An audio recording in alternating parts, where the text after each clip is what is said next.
Hi friends, welcome to my channel. आज 20 जनवरी और आज का दिन है सैटरडे। आज हिंदू न्यूज़पेपर की इम्पोर्टेंट आर्टिकल हम डिस्कस करेंगे। आज फर्स्ट पेज में जो इम्पोर्टेंट आर्टिकल है, सुप्रीम कोर्ट का सुप्रीम रिजेक्ट 11 बिल्किस बानो के जो कॉन्विक्ट है उसका रिमिशन प्ली का जो रद्द किया गया था लास्ट 8 जनवरी। उसमें कुछ उसका बाद में जो दोबारा जो राय दिया, जो कॉन्फ्लिक्ट है उन्होंने और टाइम मांगा जो जेल में सरेंडर करने के लिए। ठीक है, इसके ऊपर सुप्रीम कोर्ट राय दिया, हमने इसको डिटेल डिस्कस करेंगे। दूसरा इंपॉर्टेंट आर्टिकल, ईरान और पाकिस्तान का जो कॉन्फ्लिक्ट चल रहा है, so China willing to play constructive role to cool Pakistan Iran tension. मतलब चाइना दोनों पाकिस्तान ईरान दोनों कंट्री के लिए उसका गुड रिलेशन है, तो चाइना कोई क्रूशियल रोल टू न्यूट्रलाइज, मतलब दोनों कंट्री का अंदर जो टेंशन है वो न्यूट्रलाइज करने के लिए बहुत इंपॉर्टेंट टॉपिक है। इंटरनेशनल रिलेशन टॉपिक है रिपब्लिक डे में जो France royal welcome to Macron, France president plan for Macron in arable republic day. इसको भी इम्पोर्टेंट इसलिए भी है, दोनों फ्रांस और इंडिया का जो रिलेशन है, इंटरनेशनल रिलेशन है, वो भी और मजबूत करना, काफ़ी सारी एमओयू साइन करना, जो डिफेंस डील है और डिजिटल ट्रांसेक्शन है उसमें काफ़ी सारी इम्प्रूवमेंट और आगे बढ़ाना, ये काफ़ी इंपॉर्टेंट है। दूसरे डिस इन्वेस्टमेंट बहुत इंपॉर्टेंट टॉपिक है। फाइनेंशियल 2024 लाइक टू 15,000 करोड़, मतलब 20% जो टारगेट अचीव हुआ। जो टारगेट 2023-24 को बजट में डिस इन्वेस्टमेंट को बजट पकड़ा गया था, उसके लिए जो अभी तो उसका जो आपको 20%, मतलब 20% आवा, मतलब उसका अचीव हुआ। अगर ये टारगेट अचीव नहीं किया हुआ तो फिजिकल डेफिसिट हो जाएगा, जो उतना बजट में पकड़ा गया। तो हम जो कुछ गवर्नमेंट प्रॉपर्टी सेल करना, कुछ प्राइवेटाइजेशन करना, अगर वो अचीव नहीं कर पाएंगे तो तो इनडायरेक्टली जो है गवर्नमेंट जो है फिजिकल डेफिसिट होएंगे। सारी मैटर डिस्कस करेंगे वन बाय वन। चलिए फर्स्ट आर्टिकल चलेंगे। इस लेक्चर का पीडीएफ चाहिए तो विन आईएएस टेलीग्राम चैनल आपको ज्वाइन करना है। अगर आप ये भी ये रिक्वेस्ट है, आपको इस चैनल आपको चाहिए तो सब्सक्राइब जरूर कर दीजिएगा और लाइक भी बटन दबा दीजिएगा, कि आपका एक लाइक हमारे लिए बहुत इंपॉर्टेंट है। फर्स्ट आर्टिकल चलते हैं। Supreme court reject 11 Bilkis Bano case conflict जो है plea for more time to surrender का जो बात की थी उन्होंने। एक्चुअली हुआ क्या है, जो लास्ट जनवरी 2024 में जो सुप्रीम कोर्ट ने जो लास्ट 2022 में, तो मतलब 15 अगस्त में जो रिमिशन प्ले किया गया एज पर 1992, जो बिल्किस बानो केस का जो 11 कॉन्फ्लिक्ट और लाइफ टाइम सेंटेंस है, जिसको हम लाजबजमन जो सरेंडर में जो सेंटेंस है उसको जो छोड़ दिया गया था, उसको वो जनवरी 28 को उन्होंने राय दिया गया था। केंद्र justice B V Nagarjuna and Ujjal Bhuyan जो दोनों जस्टिस थे, उसने राय दी जो गुजरात गवर्नमेंट का जो रिमिशन प्ली थी वो इलीगल थी, इस टॉपिक थी। उन्होंने जो 11 कॉन्फ्लिक्ट जिसको छोड़ दिया गया था, जो जेल आसाम में है, छोड़ दिया गया। दोबारा जो है 2 वीक टाइम में, 2 हफ्ते का अंदर दोबारा जेल में सरेंडर करने के लिए आने बोला था। एक मैटर थे, ठीक है। फिर भी हमने इस केस को और डिटेल डिस्कस की थी, बिल्किस बानो केस को, और एक बार हमने जस्ट समरी एक बार डिस्कस करेंगे आप लोग याद रखने के लिए, ठीक है। लेकिन येस्टरडे जो सुप्रीम कोर्ट राय दी उसका जो मोर टाइम मंगाए उसके लिए भी सुप्रीम कोर्ट उन्होंने रिजेक्ट कर दी, ठीक है। उसको कुछ जो पिटिशनर था उनका कुछ कहना था, कुछ ने एज 62 ईयर्स ओल्ड, किसी एल्डर, किसी घर का कुछ काम है, पर्सनल वर्क है, कुछ हार्वेस्टिंग सीजन है उसके लिए काम थे। लेकिन सुप्रीम कोर्ट जो है इसका जो रीजन है जस्टिफाइड नहीं है। जो कॉन्फ्लिक्ट है जो मासे में है, उसका कॉन्फ्लिक्ट है, उसको immediate all 2 weeks time already दिया गया। जो जस्टिस नागार्जुना ने 2 weeks time already given to them to sign in jail, Gujarat jail, तो उसके लिए और एक्स्ट्रा टाइम उन्होंने उनको देने के लिए सुप्रीम कोर्ट रिजेक्ट कर दिया है। एक ही मैटर है, ठीक है। लेकिन केस को हम जो बिल्किस बानो केस को point exam point of view एक बार डिस्कस कर लेते हैं। एक्चुअली क्या है, पोस्ट गोधरा कम्युनल राइट में 2000 गुजरात में 2002 में हुआ था।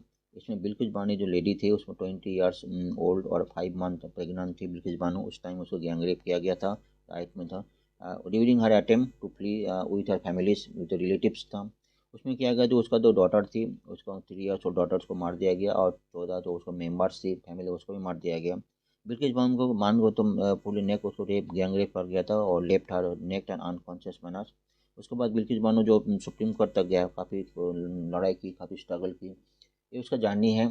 सुप्रीम कोर्ट का काफ़ी सारी, Gujarat government, supreme court, Maharashtra का काफ़ी, सीबीआई का कोर्ट, काफ़ी सारी चले, ये काफ़ी लंबा कहानी है, तो एक बार और एक बार डिस्कस कर लेते हैं।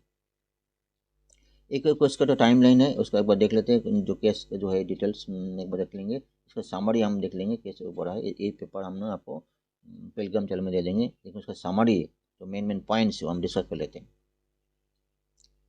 इसके बाद Bilkis tried to get local थाने में, जो पुलिस थाने में लोकल पुलिस ने एफ करने गया था, but they refused to, and when F was finally filed it is allegedly omitted crucial details जो है, जो क्रूशियल ब्रूटली जो है उसका जो पहले तो एफ लेने मना कर रहा था, ठीक है, बाद में उसको एफ लिया था, लेकिन उसका जो काफ़ी सारे पॉइंट जो केस को काफ़ी डाइल्यूट कर दिया, जो क्रूलिटी है उसको पुलिस तो पहले ना उसको थाने में लिया नहीं, रिकॉर्ड में दिया नहीं। उसके बाद बिल्किस ने क्या किया, approach national human right commission NHRC and move to the supreme court. तो उसके बाद नेशनल NHRC में गया, मूव टू सुप्रीम कोर्ट गया था। पहले केस तो CID में चलता था, मतलब CID मतलब गुजरात गवर्नमेंट कोर्ट चलाते थे, उसका जो केस जो है एक्चुअल इन्वेस्टिगेशन नहीं हो रहा, तो सुप्रीम कोर्ट क्या किया, वो केस को CBI को उन्होंने ट्रांसफ़र किया, ठीक है, दिसंबर 2003 में। तो हम CBI ने किया, क्या CBI ने जो आपको जो है, तो अभी जितने एक्यूज है 20 को 20 को CBI अरेस्ट किया था। उसके बाद जो केस को जो है रादर देन गुजरात तो दूसरा स्टेट में ट्रांसफ़र किया, क्योंकि ऐसा बिल्किस बानो कहना, तो जो गुजरात स्टेट जो है उसका जो केस का जो बराबर जांच भी नहीं कर रहे, बराबर साझा भी नहीं देंगे, तो केस जो CBI सुप्रीम कोर्ट जो केस को महाराष्ट्र में ट्रांसफ़र किया। तो महाराष्ट्र मुंबई में CBI कोर्ट में जो है उसका सुनानी हुई थी, 2008 को जो उसका राय मिला था। एक मैटर है। The court ordered 11 accused life sentence for their heinous crimes. 7 other acquitted for want of evidence, and cop who refused to FIR were imprisoned for 3 years। कुछ कॉप जो है जो पुलिस वाले है और दो डॉक्टर भी है, ठीक है, पुलिस वाले जो रिफ्यूज करे उसको भी 3 साल का सजा दिया गया था। बहुत इंपॉर्टेंट केस थी, ऐसा होना भी चाहिए। मई 2017 में Bombay High Court appealed the convictions and life imprisonment of 11 and first the total 7 others, मतलब 7 को तो छोड़ दिया गया, ठीक है, एंड 11 जो लाइफ सेंटेंस उसको बराबर बाकर मतलब उसको जारी रखा।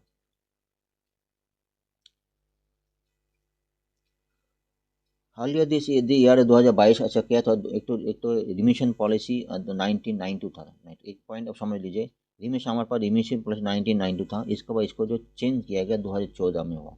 अभी जो रिमिशन पॉलिसी 1992 में था, इसमें ऐसा हुआ था, as per policy convict who on after 18 December 1978 के बाद अगर कोई कॉन्विक्ट हो and serve 14 years of imprisonment, ठीक, मतलब 14 क्लियर ईयर्स इम्प्रिजनमेंट, 14 साल जेल हो गया, तो रिमिशन प्ले के लिए वो अप्लाई कर सकते हैं। अलाउ प्रीमेच्योर रिलीज, मतलब जब जो लाइफ टाइम से उसका पहले जो अप्लाई कर सकते हैं। लेकिन इसमें क्या एक प्रॉब्लम है, then implicit define the nature of crime to be considered and while deciding on a remission play. अगर कोई क्या कौन सा केस में वो जो मर्डर उसको लाइफ इम्प्रिजमेंट हुआ था, इस 1992 इम्प्लीमेशन प्ले में वो मतलब क्लियरिटी डिफाइन नहीं किया गया, लेकिन 2014 में वो डिफाइन किया। ये 2014 में क्या हुआ था, अगर कोई मर्डर कर दे, कोई गैंग रेप कर दे, ऐसे कुछ केस में उसको रिमिशन प्ली में वो एलिजिबल नहीं रहेंगे, उसको तो लाइफ टाइम सेंटेंस उसको जेल में रहना है, ठीक है। लेकिन ऐसा जो कहना था 2022 में जो अप्लाई की थी, उन्होंने ऐसा बोला जो हमारा जो क्राइम 2002 में हुआ था, उस टाइम जो रिमिशन प्ली 1992 वो लागू था, तो उसका जो 1990 जो रिमिशन प्ली थे उसके अगेंस्ट में उन लोगों को एप्लीकेशन फाइल किया, उस एप्लीकेशन लिया जाए, उसको छूट दिया जाए, छूट मतलब 14 साल ऑलरेडी उनका 2008 में हुआ था, 2022 में 14 साल हो गया, ऑलरेडी उनको हो गया, ऐसा मैटर है। Let us the convict urge Supreme Court to admit plea in they had undergone sentence more than 15 years without remission। अप्रैल 1 2022 में उन्होंने 14 साल के ऊपर मोर देन 15 ईयर्स ऑलरेडी हो चुका है, इसके सुप्रीम कोर्ट को उन्होंने राय दी, क्लियर है। उसके बाद सुप्रीम कोर्ट ने क्या किया, सुप्रीम कोर्ट ने जो गुजरात गवर्नमेंट को बताया उसका जो कंसिडर करने के लिए, one of the convict Radheshyam Shah move to supreme court 2022 asking direction to the Gujarat government consider the remission application under the state remission policy 1992, जो ऑलरेडी डिस्कस हो गया, ठीक है। उसके बाद agreement policy state force commission 2022 and time of sentence मतलब 2000 जो सन 1992 चल रहा था, ठीक है। सुप्रीम कोर्ट ऑर्डर में 2022 में 2022 को गुजरात गवर्नमेंट को थोड़ा रिक्वेस्ट किया, ऑर्डर दिया, उसको कंसिडर करने के लिए Shah application premature release of Gujarat government को प्रीमैच्योर रिलीज के लिए एक कंसिडर करने के लिए बोला, ये मैटर है। तो Godhra jail advisory committee JAC headed by district magistrate unanimously recommended the remission of sentence of 11 convict and they free to अगस्त 15 अगस्त 2022 को फ्री हो गए, ये मैटर। ये पॉइंट काफ़ी इंपॉर्टेंट है, ये जजमेंट है, इंपॉर्टेंट जजमेंट है, पॉइंट ऑफ एग्जाम पॉइंट है वो, ये भी इंपॉर्टेंट है। Next article, disinvestment tally for 2024, divestment अभी 2024 लाइकली टू 15,000 करोड़ के बाद हमने पढ़ रहा था, ठीक है। Government disinvestment receipt tally this year could end up to 15,000 crore, उसको 51,000 करोड़ टारगेट था, ठीक है, बजट का जो टारगेट था, लेकिन अभी 20% ही मतलब उसको मिले, कितना होगा, 15 to 20% होगा, ठीक है, उतना ही उसको रिसीव हुआ। Moreover, most corporate leaders expect this investment target 2024-25 scale down to 40,000 crore, 2024-25 target है। अब इस साल जो 51,000 करोड़ उनको टारगेट था, ठीक है, 2024 में 40,000 करोड़ ये होगा। इस साल जनरल इलेक्शन में बहुत सारी जो इकोनॉमिस्ट बोल रहे हैं इस साल जनरल इलेक्शन है अप्रैल मई में, उसके लिए जो डिसइन्वेस्टमेंट गवर्नमेंट टारगेट था 51,000 करोड़ वो अचीव नहीं हो पा, ठीक है। जो बहुत सारी जो वो हम जो डिस्कस करें, बहुत सारी कंपनी है उसको सेल आउट करना है, इसको पार्शली आधा पार्शली प्राइवेटाइजेशन करना है, बहुत सारे इश्यूज हैं। Rating agency revise the physical deficit projection for the year 6%, बहुत इंपॉर्टेंट टॉपिक है। फिजिकल डेफिसिट काफ़ी जो चर्चा चल रहा है, ठीक है, कल ही हम डिस्कस किया था। फिजिकल डेफिसिट जो है तो जो कोरोना के बाद कोविड के बाद काफ़ी इंक्रीज हो गया, ठीक है, पहले 4% के आसपास था, अभी गवर्नमेंट टारगेट 4% है, ठीक है। Slide slippage from 5.9% target set in budget, last budget 5.9% था, अभी इस अगले साल और बढ़ने का कोशिश हो रहा है। Uploading interim budget 2024-25 set at 5.3 target, however almost half of the industry respondent believe that could be range from 5.4 to 5.9% GDP of 2024-25। तो फिजिकल डेफिसिट और भी इंपॉर्टेंट टॉपिक है, फिजिकल डेफिसिट नहीं भी होना चाहिए। फिजिकल डेफिसिट जितना फिजिकल मतलब जो कितना एक्सपेंडिचर, कितना रेवेन्यू कितना है, मतलब कितना इनकम हुआ, कितना खर्चा, वही फिजिकल डेफिसिट नेगेटिव है, ये भी बहुत सारे पॉइंट है।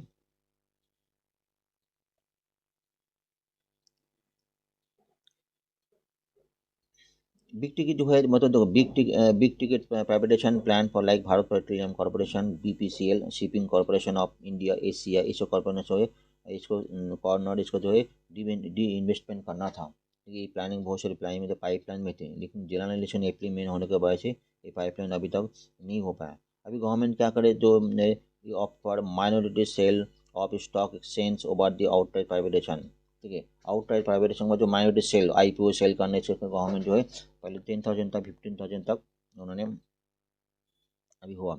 दी current fiscal out of the budget amount 51,000 crore top 20%, अभी 51,000 15,000 जो करोड़ अभी मिला है। Conducting to minority sale IPO offer for sale, ये सारी है।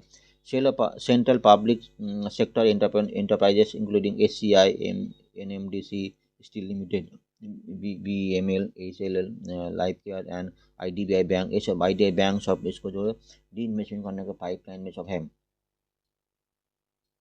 अभी मेरे को समझ लो थोड़ी डी इन्वेस्टमेंट क्या है, इसका इम्पैक्ट क्या है, गवर्नमेंट का इम्पैक्ट क्या पड़ेगा, ठीक है, क्या इम्पैक्ट पड़ेगा वो डिटेल डिस्कस कर लेते हैं।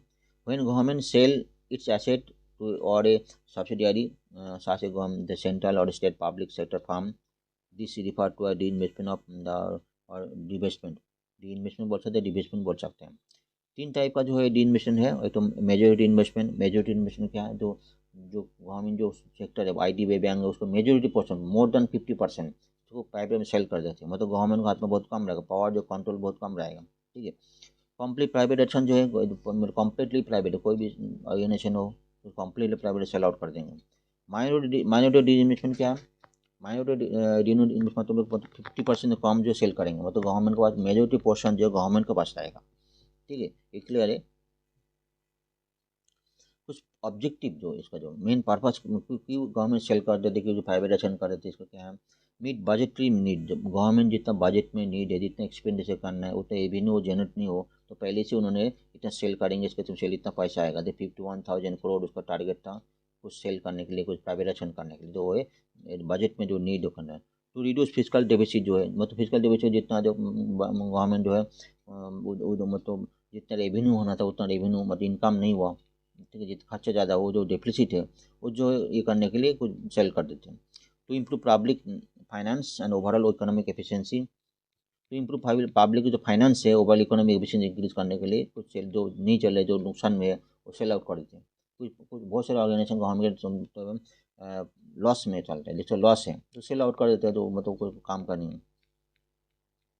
Diversify the ownership, PSU of enhancing efficiency of individual enterprises to raise fund और टेक्नोलॉजी का अपग्रेडेशन, टेक्नोलॉजी कुछ जहाँ पे कुछ देख दो कुछ कंपनी है नुकसान में उसको सेल आउट कर दे, जहाँ पे अपग्रेडेशन चाहिए इंप्रूवमेंट चाहिए वहाँ पे टेक्नोलॉजी अपग्रेडेशन का फंड चाहिए, मॉडर्नाइजेशन चाहिए, एक्सपांड PSU, इस टाइप के लिए जो फंड के चाहिए वो। To introduce competition and market discipline, to fund growth and development program, to encourage wider share of ownership, सारी चीज़ें तो depoliticise non essential service, non essential service जो जरूरत नहीं सर्विसेज को, ठीक है, जो सर्विस जरूरत नहीं उसको डिपोलिटाइज करने का, उसको सेल आउट करने का, उसमें जो बैंक होता है उसको मतलब नुकसान में चल रहा कुछ काम करने उसको उसको तो सैलरी देना पड़ता है, काफ़ी सारे वो ओवरहेड कॉस्ट है जो नहीं काम का उसको सेल करने में। एक ये दो पॉइंट है। चलिए नेक्स्ट चलते हैं। Next article, Royal welcome plan for Macron as he arrived in Republic Day next 26th of January में। रिपब्लिक डे में France France president Emmanuel Macron visit करेंगे। Itinerary for the France president who will be the chief guest of Republic Day celebration include the motor Jaipur motor parade with prime minister Modi Jaipur motor होगा। और काफ़ी सारे bilateral talk भी होगा, discussion होगी, काफ़ी bilateral जो डिस्कशन है, और एक gala banquet at one of the city's royal palace में होगा। ये सारी डिस्कशन पॉइंट में है। India will organize a rich and extensive program for French President Emmanuel Macron to the visit। 40 hours तक विजिट रहेंगे, ठीक है। ऑर्गेनाइज कोई शॉर्ट पीरियड के लिए हमारा जो फ्रेंच प्रेसिडेंट हमारे एमुनुएल जो मैक्रोन रहेंगे शॉर्ट पीरियड के लिए, काफ़ी से डिस्कशन होगा, काफ़ी ऑफिशियल बात कर, काफ़ी जो प्लान पेंडिंग है। लास्ट जून महीने में हमारा प्राइम मिनिस्टर नरेंद्र मोदी जी ने फ्रांस में गए थे, काफ़ी सी डिस्कशन हुई थी, जो उसमें जो डिफेंस का टाई होने में था, सबमरीन का बात हुई थी, जेट इंजन का टेक्नोलॉजी के लिए बात हुई थी, अभी पेंडिंग में उसका और आगे बात करना है। Official said that they will still working number of MOU and agreements that could sign during the visit. और ये विजिट बहुत इंपॉर्टेंट है दोनों कंट्री के इंटरनल रिलेशंस के लिए। काफ़ी एक तो डिजिटल कोलैबोरेशन है, और जो काफ़ी साइन होने वाला है, तो उसका जो point of view, it was official said that at least a dozen MOU will be signed in Jaipur. The eyes will be big ticket defense deal, and including aircraft, submarine, jet engine technology, जो बात last time बात हुई थी, जो discussion point में है, अभी तो फाइनल नहीं हुआ। एयरक्राफ्ट के लिए इनके एयरक्राफ्ट सबमरीन्स और जेट इंजन टेक्नोलॉजी है, वो सारी डिस्कशन होना है इस बार। डिजिटल कोलैबोरेशंस का काफ़ी से टॉप मेन पॉइंट थी लास्ट टाइम, जो प्राइम मिनिस्टर नरेंद्र मोदी जी ने जून महीने में जो पेरिस में गए थे, फ्रांस बास्टाइल डे परेड में जो गए थे, उसमें for Indian UPI digital payment to be accepted in France. Two side also discuss progress in cooperation in other areas including studies ties maritime security Indo specific studies, कई सारे point है, climate change, green transition, collaboration between Indian and France space agencies. India जो space agency उसका तो collaboration करना, India France का collaboration करना, main तो जो है सबमरीन जेट इंजन के लिए काफ़ी सारी बात की। इंडियन जेट इंजन बहुत ज़रूरी है, ठीक है। US से जेट इंजन 404 हम ले रहे, फ्रांस का जो टेक्नोलॉजी, हमारा जो टेक्नोलॉजी है जेट इंजन के हमारे पीछे पड़ा है, वो बहुत इंपॉर्टेंट है। Usual cap for 25th year of strategic partnership, France was the first country in the Western world. India signed the strategic partnership agreement with that partnership has studied by bilateral and multilateral areas। कई सारे area में France के साथ India का जो relations काफ़ी अच्छा है। 26 जनवरी फर्स्ट जो जयपुर में आएंगे, जयपुर में रोड शो के बाद उन्हें दिल्ली में आएंगे, दिल्ली में जो पैरेड होगा उसके बाद जो शाम को राष्ट्रपति भवन में टी टाइम करने के बाद मे बी 26 जनवरी इवनिंग को और बाद 27 जनवरी मॉर्निंग को लिफ्ट करेंगे। ये कुछ पॉइंट है। मीन तो ये विजिट इंडिया के लिए बहुत इंपॉर्टेंट है। बार बार बोल रखा जो कोलैबोरेशन, फ्रांस का कोलैबोरेशन जो है, जो पेंडिंग पॉइंट है वो काफ़ी इंपॉर्टेंट है। तो एयरक्राफ्ट बनाना, सबमरीन, जेट इंजन जो है, ये सारी इम्प्लीमेंट हो जाएगा तो बहुत अच्छी पॉइंट है, एक स्टेप और आगे बढ़ जाएंगे। ये कुछ पॉइंट है। नेक्स्ट आर्टिकल चलते हैं। नेक्स्ट इंपॉर्टेंट आर्टिकल है China willing to play a constructive and major role to cool Pakistan Iran जो टेंशन है, बीच में टेंशन है, और उसमें चाइना का एक रोल है, क्योंकि चाइना का साथ ईरान और पाकिस्तान दोनों के साथ बहुत डीपली रिलेशन है। कि चाइना के साथ, चाइना पाकिस्तान में जो दोनों का डिफेंस टाइज बहुत इंपॉर्टेंट है। ईरान के साथ भी जो ईरान के साथ इकोनॉमिक टाइज है, जो रिलेशन है चाइना के साथ बहुत अच्छा है। तो चाइना एक मेजर रोल प्ले करता है बहुत पाकिस्तान ईरान दोनों के बीच में टेंशन एक कम रिड्यूस करने के लिए, बहुत मेजर क्रूशियल रोल प्ले करेंगे। हम इस इश्यूज को डिटेल डिस्कस करेंगे। एक बार चलते हैं। Beijing is a close partner of both heavily armed countries. China has long played a critical role in arming Iran, while military cooperation in a central period of China-Pakistan partnership. Iran का जो है China, Iran का से critical role तो है ही, उसका Iran का जो इकोनॉमिक रोल भी तो है ही, और आर्मिंग जो देता है ईरान को सप्लाई करते हैं। और मिलिट्री कोऑपरेशन जो चाइना का से प्रेसिडेंट तो चाइना का प्रेसिडेंट बहुत मजबूत है। ठीक है, ये पॉइंट वो डिस्कस करते हैं कि कॉन्फ्लिक्ट क्यों हुआ। एक्चुअली ईरान और पाकिस्तान एक बॉर्डर है। ठीक है, ये बॉर्डर जो 900 किलोमीटर बड़ा, वो टेंशन है। ठीक है,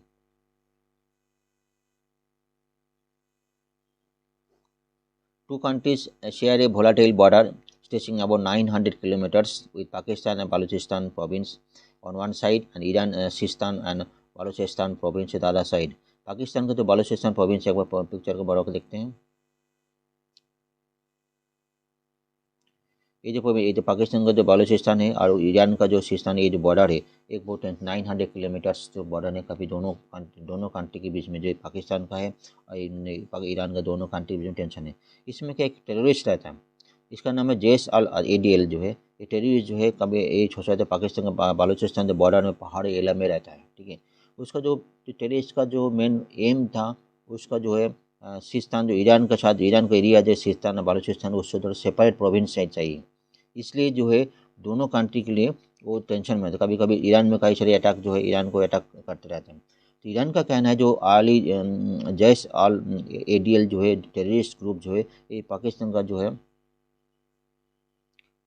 पाकिस्तान में बालूचिस्तान में रहता है, इसलिए जो दोनों कंट्री के में ऑपरेट करता है। ठीक है, ये पाकिस्तान ईरान में बीच में ऑपरेट करते हैं, जो है इसमें का किडनैपिंग करते हैं, कई सारे जो बम ब्लास्ट करते हैं, इसका ऊपर टेररिस्ट के ऊपर जो है जैश अल ADL जो टेररिस्ट है उसका हाथ है। ये मेन पॉइंट तो ये है। एक बार डिटेल डिस्कस करते हैं। Jaish al ADL literally army of justice, जो आर्मी ऑफ जस्टिस और Sunni Salafist militant group based in Pakistan Balochistan province, Pakistan Balochistan province रहता है। वो active in the mountainous border region of Pakistan और Iran. Pakistan Iran mountainous border है, दोनों बॉर्डर देखो उसमें रहता है। ठीक है, they are one of the several Sunni militant separatist group who claim to be fighting for the independence of the Sistan Balochistan known as province in the south जो है कॉर्नर ऑफ द ईरान। फिर इसके लिए separate province है, Iran से separate होना चाहते हैं। जैसे ईरान का जो सिस्तान बलूचिस्तान है उससे सेपरेट होना चाहते हैं, इसलिए ईरान के साथ उसको तो कॉन्फ्लिक्ट रहते हैं जो मिलिटेंट्स ग्रुप है। ठीक है, ये शायद फाउंडेड 2012 फाउंड हुआ था। Iranian official believe that they largely operative in Pakistan, और पाकिस्तान में ऑपरेट करता है। The group is allegedly been involved in series of violent attack in Iran, काफ़ी सारी series of violent attack Iran में करते हैं। And has claim bombing and kidnap members of Iran borders police and in the past, कई से bombing and kidnapping किया है Iran ने बॉर्डर एरिया में, इसका फंक्शन है।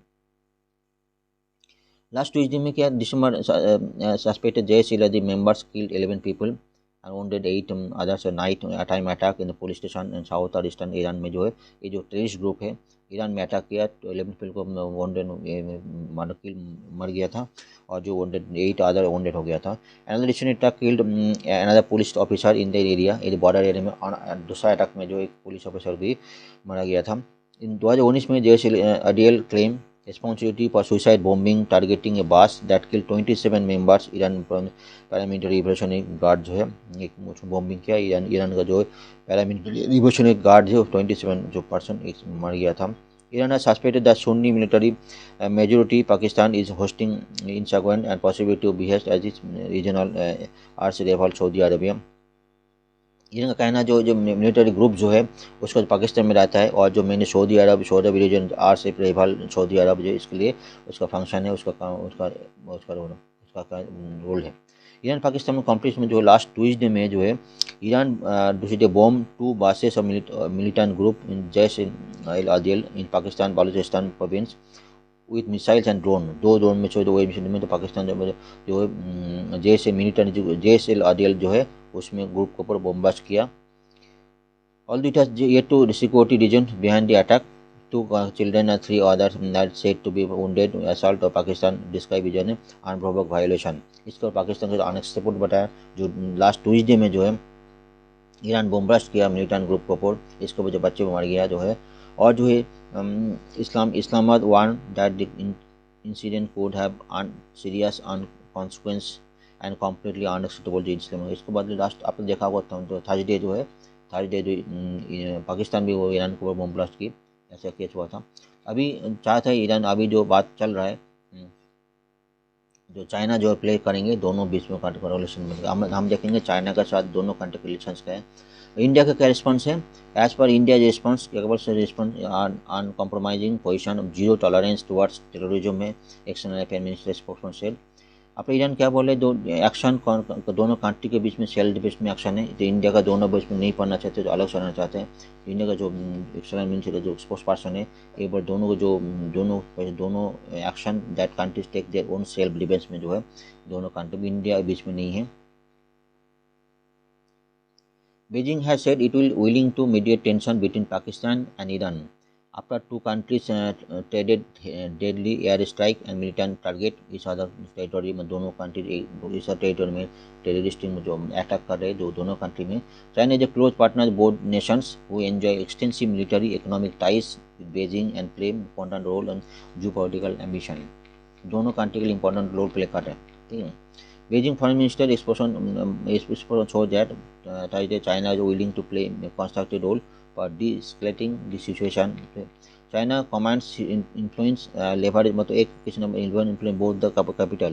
Both countries expect rising China to dominate Asia in the for decades to come। दोनों country की बात सुन रहे हैं, ईरान और पाकिस्तान दोनों कंट्री है, चाइना का बात सुनेंगे। चाइना उनका कहना है चाइना अगले नेक्स्ट डिकेड है राइजिंग पावर में रहेंगे।